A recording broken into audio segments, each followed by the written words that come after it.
around. You're amazing. Amanda, what did you think of Don't Be Ridiculous, the second episode of the final season of The Leftovers? Well, it was a good episode for Carrie Coon, but if Regina King doesn't appear in any others, then we at least know they probably got maybe a better shot at a guest actress nomination this year, since she has an elevated profile. She's won 2 years in a row, so that could be very beneficial to them to have her in guests instead of supporting like she was last year. Yeah, is she on Twitter? We need to just tweet at her, like, enter yourself for the Emmys, because a lot of times they don't, and they just leave it up to the networks. Yeah. Would she listen to us if we tweeted at her? Probably not. So, Rob, what did you think of the episode? I loved it. I thought it was really cool. It wasn't International Assassin amazing, but it was pretty freaking amazing because of the whole Perfect Strangers angle, which is so ridiculous, pardon the pun, and bizarre, but it really worked. Do you think it worked? Yeah, I thought Mark Lynn Baker was giving a very good performance as well. Like, he was really into it. He wasn't playing it as a joke. He was playing it like he had lost, everybody else in the cast. Yeah, this is a very popular episode. It's the 5th highest rated on both IMDb and Rotten Tomatoes among the critics. Yeah, we got those new main credits. This season, what they're doing is they're not changing the credits like from the first season to the second season. They're just going with the different. I'm kind of sad about, because I really like the second season song, and I also thought maybe we'd get like a whole new set of credits and they'd be eligible for another Emmy nomination. But yeah, but they're still going to have that music supervision one. Yeah. Yes. Fingers crossed. We got wu-tang clan in there. Sorry. If that doesn't happen, there'll be a riot. They've got to at least be nominated for that. And I suspect Better Call Saul will probably be one of its competitors. That's a whole other thing. Yeah, the credits with thing, Stranger Things in there. Yeah. Yes, that's a very good point. With the credits, I was disappointed as well, because I was like, oh, I wonder if they're going to do a new one, because I loved the first 2 seasons credits, so I loved them both. But I know that now, from what I've read, I think it was even maybe budgetary. They just thought, well, we don't have the budget for this, and we're just going to keep the credits from the second season, which are beautiful and quite sad and lovely, and then just use songs for each of them depending on what the episode will be about. I think that's when they move to Australia, like for the bulk of the rest of it, maybe we'll see something different. Maybe it's just while they're still in Texas, so we're not 100% sure. We sound like dorks because we want to talk about the opening credits.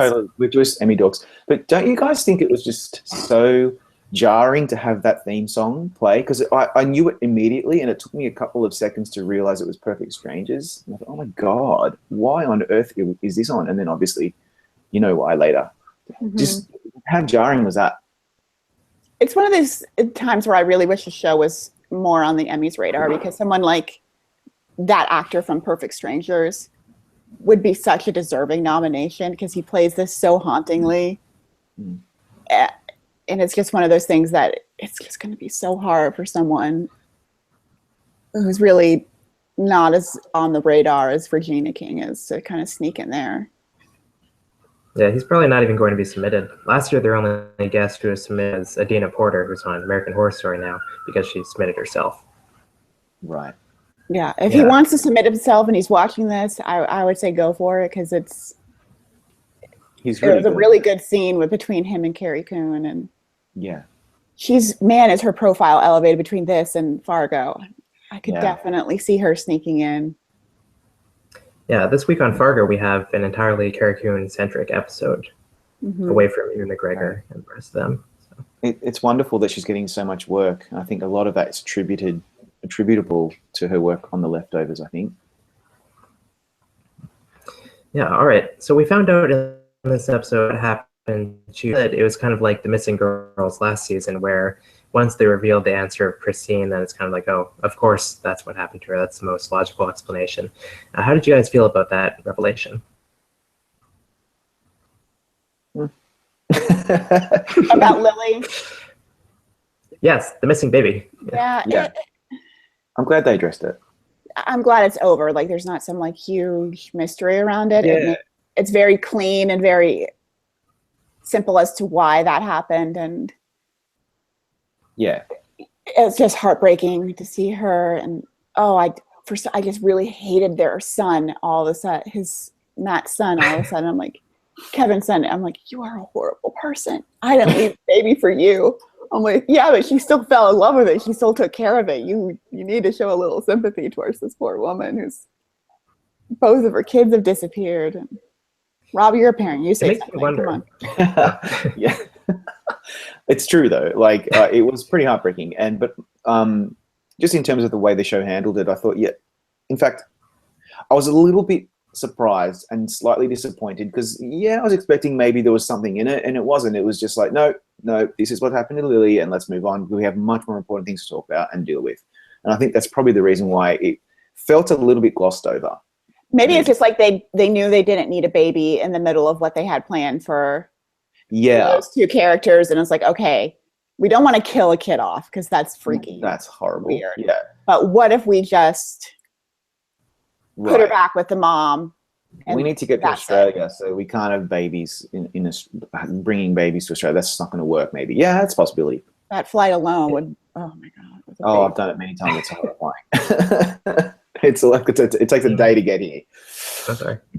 It does also seem like with being the final season, they're trying to bring things full circle a bit. Last week we saw the return of Dean. This week we saw the return of Christine. I'm wondering if maybe in the next few episodes we'll see those, random teenagers that were in the first season, or the mayor who was dating Scott Glenn will be the focus of next week. It's possible. I did like the way they bring them back. I mean, as long as they're not just like randomly popping up, it's not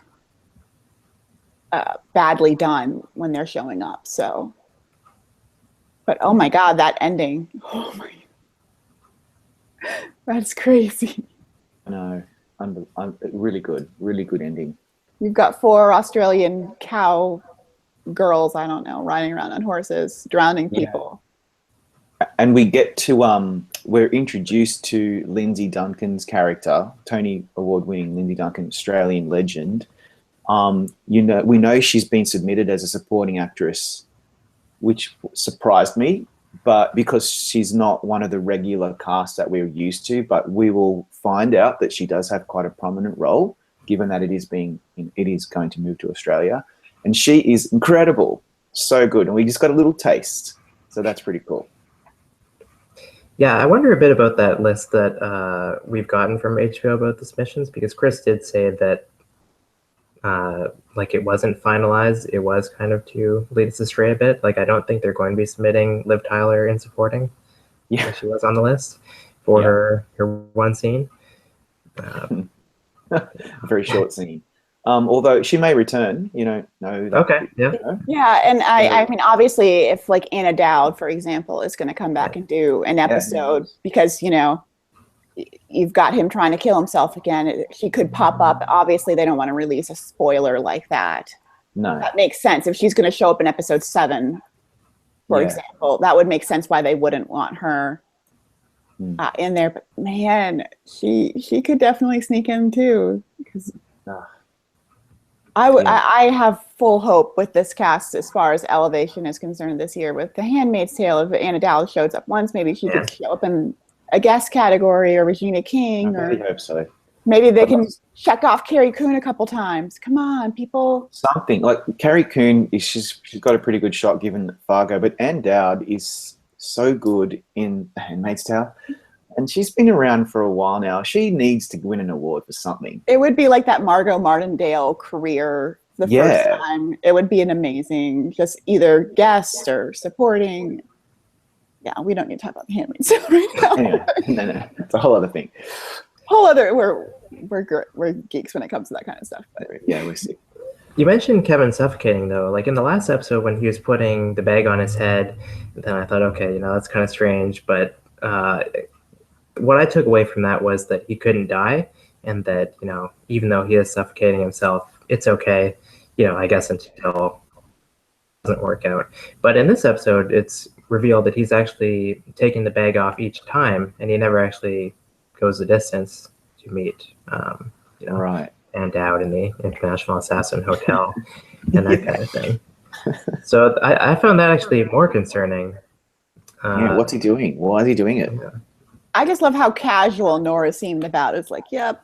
Yeah, he's okay. Trying to kill himself again. Okay. Yeah, here we go again. But it was really, I found it really disturbing to watch. Like, what is you, Kevin? What are you doing? Do you want to go back to the hotel? Is that what you're trying to do, or are you just like trying to feel something, or are you trying to kill yourself? And you can't die. I don't know. There's a lot of question marks there. Yeah, it's interesting, but it's one of those that it'll all slowly put itself together eventually. Yeah, like they explain more about it, but actually raise more questions than the isolated scene of him putting a bag on his head, and that's not saying the end of it. So, yeah. Well, that'll take them over to Australia. I love how it's a different day in Australia, how they celebrate on the 15th. Well, celebrate. Yeah, I love that. Really, I really do, Riley. Thank you for raising that, because I forgot about that. Like when that was brought up, I thought, oh, that's brilliant, because when you're here, it's very apparent that we are ahead of New Zealand, all the islands in the Pacific. We're generally ahead of everybody else. And whenever we're talking about time zones, I've always got to remember that I'm the next day. It's something very, very Australian. It's so cool that they brought that up. So the sudden departure is on the 15th for us, and that's really cool. Yeah, and I imagine that's where it's going to be recognized for most of the remainder of the season as they move to Australia, if they ever get there. Yeah. All right.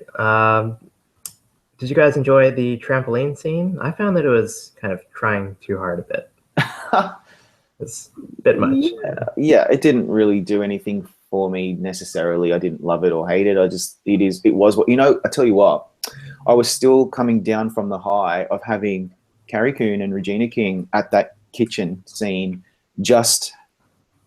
We got a sequel to what we got in the previous season, where they were both bringing their A game. There were tears. They had that interview. This one was less adversarial, and it was just amazing to have them together. They are just so good, such good actresses. And so the trampoline scene, I was like, whatever, I don't care, because I was still thinking about how amazing that scene was. Yeah, I agree. I mean, it made sense because she's doing it as a kind of a release from her pain, which is a lot healthier than having hookers shoot you in the chest. Which is what Carrie Coon was doing. But it was I did love that scene because Regina King's like, I got to bury my child. She's gone. I know what happened. Yeah.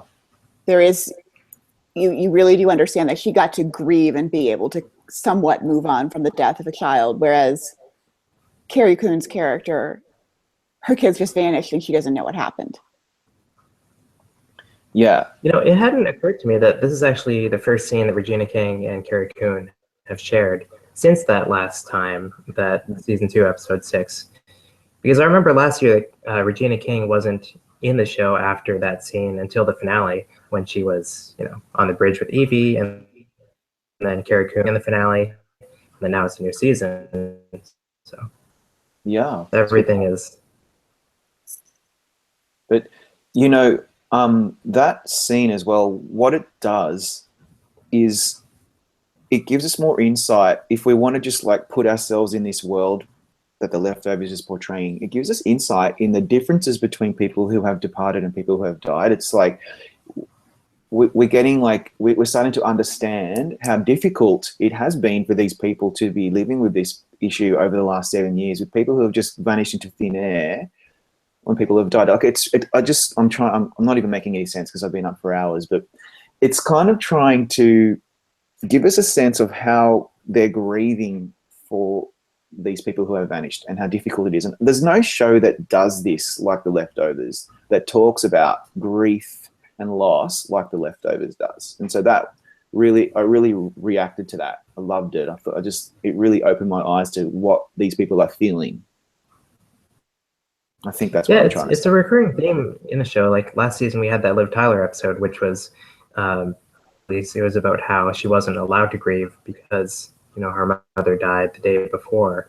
the sudden departure. Yeah. It's more important, and she kind of just had to stomach it. And we're seeing that, I guess, in a different way in this episode. Yeah. All right. Anything else you guys want to cover? Well, I just want to say one more thing, and that is, so Nora met with Mark Lynn Baker, and now she's appears to be going on a quest to work out whether this device, this thing that is eviscerating or evaporating these people, incinerating, what is it? Is it real? Are they just like, is it all nonsense? I think that, well, I know, but I think that's something that's going to recur now throughout the rest of the season, and I'm really interested to know what it is and how it works and whether she can get to the bottom of it. It's going to be something that we will start to look into, I think, over the next few episodes.